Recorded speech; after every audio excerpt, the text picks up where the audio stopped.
इस वक्त देश और ख़ास तौर से किसान कौमें बहुत कठिनाई से गुजर रही हैं।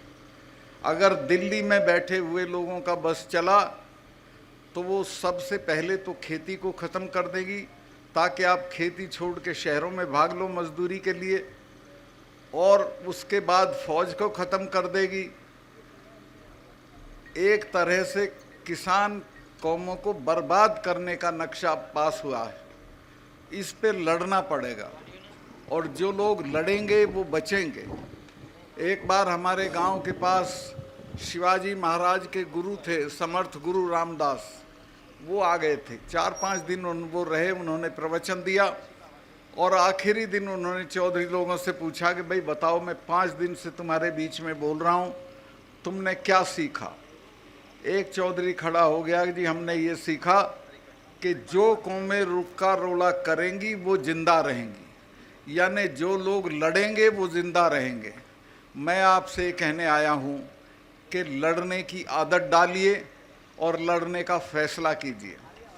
ये जो अभी मील साहब ने कहा कि किसान आंदोलन, धरना ख़त्म हुआ है, आंदोलन ख़त्म नहीं हुआ है, चूँकि हमारी मांगें वहीं की वहीं हैं।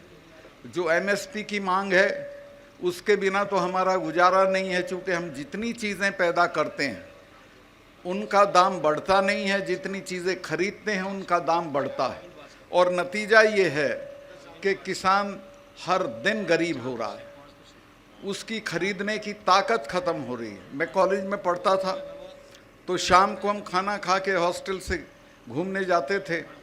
एक कब्रिस्तान में एक कव्वाल कव्वाली गाता था, तो उस कव्वाली को मैं खड़े होकर सुनने लगता था।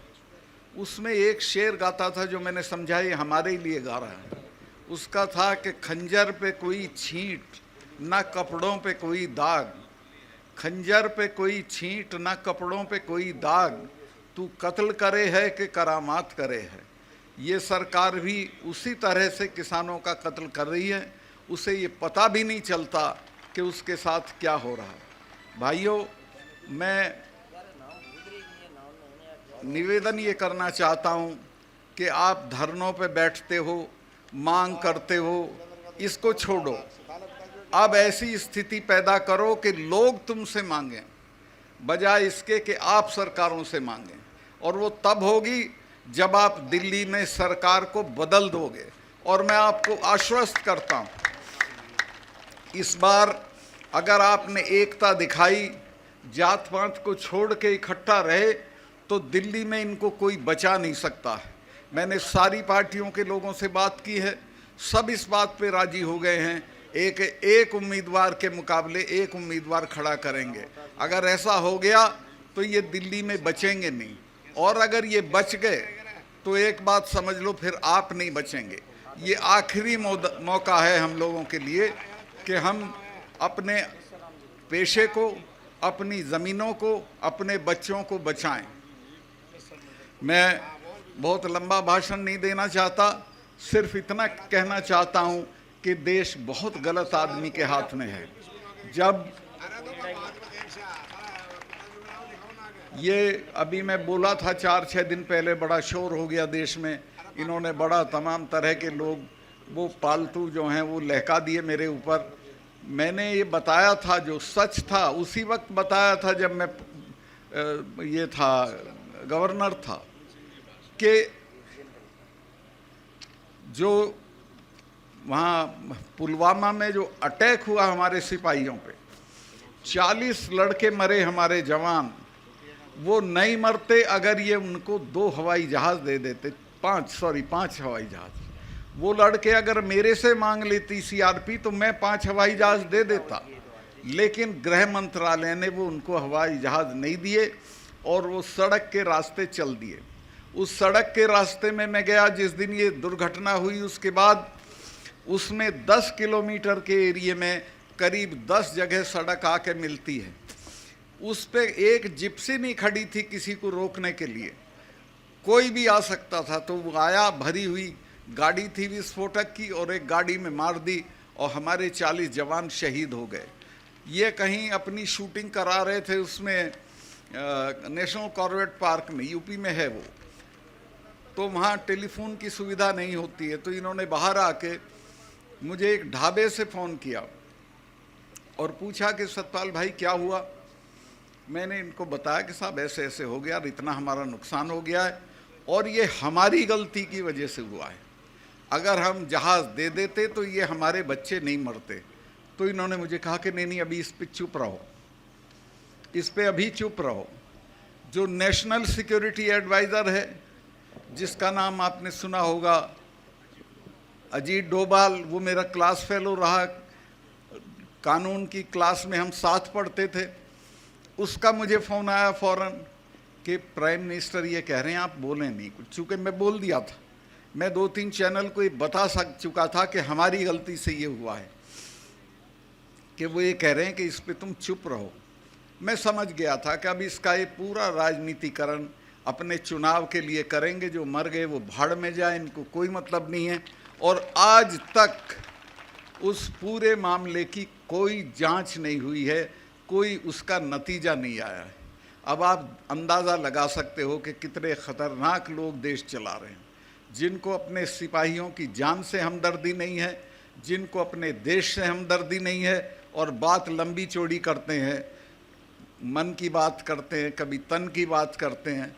तो मैं आपसे ये कहना चाहता हूँ कि बहुत हो गया, अब संभल जाओ। और अब नहीं संभलोगे तो हमारी तो अब उम्र लंबी हो गई, चले जाएंगे, लेकिन आपकी पीढ़ियां याद करेंगी कि कभी आपने गलती की थी और एक ऐसी सरकार को बने रहने दिया था जिसने आपका सब बर्बाद कर दिया, खेती भी, फौज भी, नौकरियां भी। तो मैं आपसे, और मैं आऊँगा, इलेक्शन में भी आऊँगा, जो भी आपका आदमी लड़ेगा उसके लिए। मैं तो, मेरे पैर में बहुत तकलीफ़ है, लेकिन फिर भी मैं घूम रहा हूँ। महीने में कम से कम 10 पब्लिक मीटिंग करता हूँ, सब जगह जा रहा हूँ, सबसे बात कर रहा हूँ, और मुझे ये कामयाबी मिली है कि सब इसके लिए राज़ी हो गए हैं कि एक उम्मीदवार के मुकाबले एक उम्मीदवार खड़ा करेंगे। और अगर ये हो गया तो मैं आपको आश्वस्त कर दूं कि ये बचेंगे नहीं, इनकी शक्ल नहीं पहचानी जाएगी। ये जो आज इनका घमंड है, ये सारा चूर चूर हो जाएगा। सब सहमत हो गए हैं, सारी पार्टियां सहमत हो गई। मैं बहुत लंबा भाषण कर दिया, भाई इतना ही कहना चाहता हूं कि ये मौके रोज़ नहीं मिलते हैं। ये मौका अभी फिर तो 5 साल को बाद जाएगी, और 5 साल में तो ये इतनी बर्बादी कर देगा कि आप अंदाज भी नहीं कर सकते। 5 साल में तो पता नहीं क्या क्या हो जाएगा। तो मैं काफ़ी आपका समय लिया, अभी मैं इतना ही हाँ, असली चीज़ तो मैं बोल ही नहीं रहा था, वो थी यहाँ के शहीदों की कुर्बानी।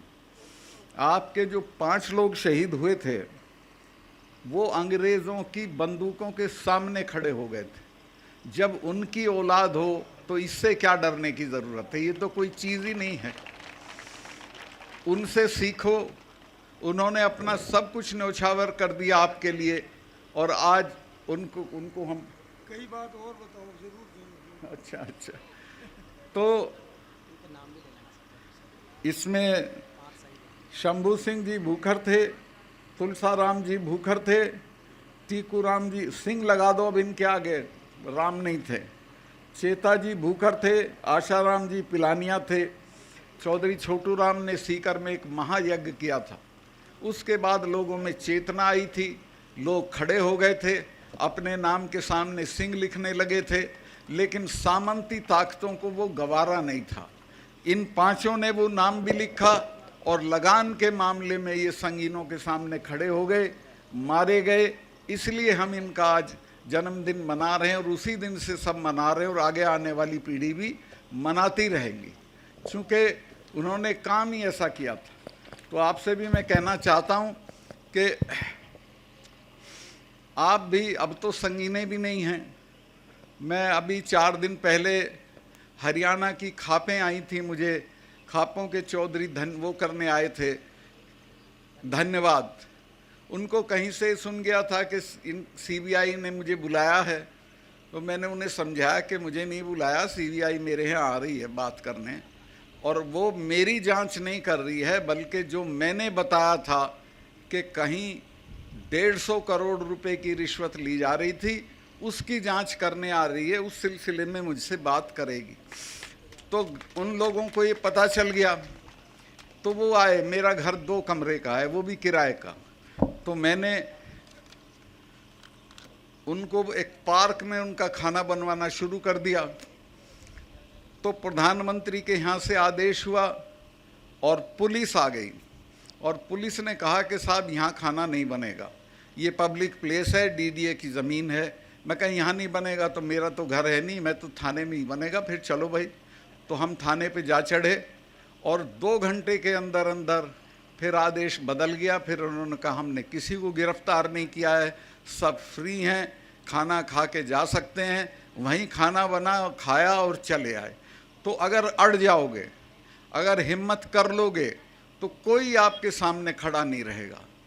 कोई डरने की ज़रूरत नहीं है किसी से भी। आप अपना हौसला रखिए, एकता रखिए, जातियों का इकट्ठ रखिए, इसमें ये जात और वो जात मत करिए, तो आप कामयाब होंगे और आपको कोई नहीं रोक सकता है। मैं बहुत लंबा हो गया, इसी के साथ मैं आपका आभार व्यक्त करता हूं कि इतनी गर्मी में भी आप आए। मुझे दिल्ली जाना है, कोई मीटिंग है शाम की, तो मैं अभी निकलूँगा और स्वामी जी महाराज के भजन से वंचित रहूँगा, उनसे माफ़ी मांग के जाऊँगा। बहुत बहुत धन्यवाद।